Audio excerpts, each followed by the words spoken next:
Substack, Michael Shellenberger. Michael, good to see you.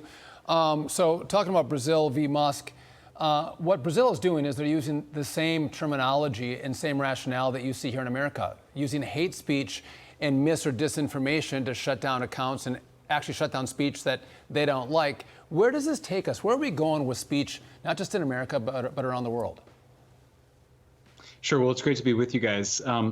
I think people kind of wonder, why is Brazil important? It's the sixth largest country in the world by population. It's not a big developed economy. Most people don't think about Brazil. But when you look at what Brazil is doing, it's a glimpse into our potential totalitarian future. So if you just look at the three big things that they've done, all three of those censorship activities were endorsed by Kamala Harris and Tim Walz. The first was this idea from Tim Walz that we should censor so-called election misinformation, which is entirely in the eye of the beholder. The second is that the platforms, that government should be able to demand that social media platforms remove politicians from their platform. That's what Kamala Harris demanded from Trump. And then the third is that the government should be able to demand that all of the social media platforms remove politicians or independent journalists or anybody they like, effectively destroying the career of politicians and journalists and others who require being on social media platforms in order to make their living. So this is, it may seem strong, but I think that the right word for this is totalitarianism. They're looking at a total approach to basically undermine democracy. I mean, it's all, of course, being done in the name of saving democracy, but this is direct election interference when you are seeking to censor and deplatform and ban political figures and journalists because of the views they hold. So I think that people should be very alarmed because what's happening in Brazil is exactly what could happen here. Well, and Robert Reich, who was the labor secretary under Bill Clinton, took it a step further than even Keith Ellison.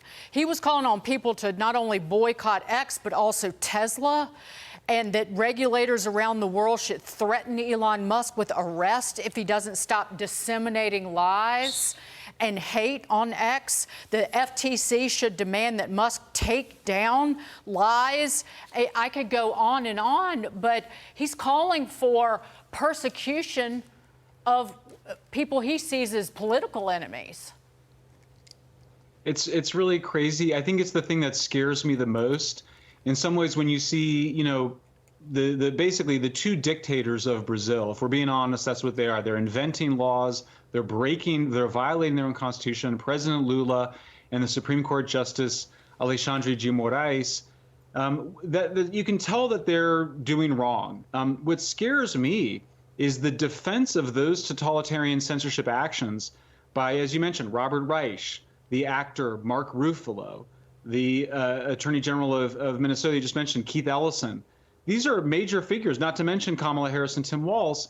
But it scares me when you start to see ordinary people, influential people, and others demanding the censorship. I mean, I'm still shocked by it. I've been covering the story for almost 2 years now. I'm still shocked to see Americans with our tradition of very strong free speech rights in the First Amendment suggesting that the person defending free speech more than anybody else in the world, Elon Musk, should go to prison. It's really quite, I think, insane is an accurate word to describe those statements. And make no mistake, Keith Ellison, the AG of Minnesota, who made that outrageous statement thanking Brazil, is a very, very close ally of Tim Walz. Tim Walz would not be governor without Keith Ellison's endorsement to the radical left of Minnesota. So they're very close and very scary. Michael Shellenberger, thanks for being with us. We appreciate it. And thanks for staying on this story. Yeah, so important. And just thank you for being you.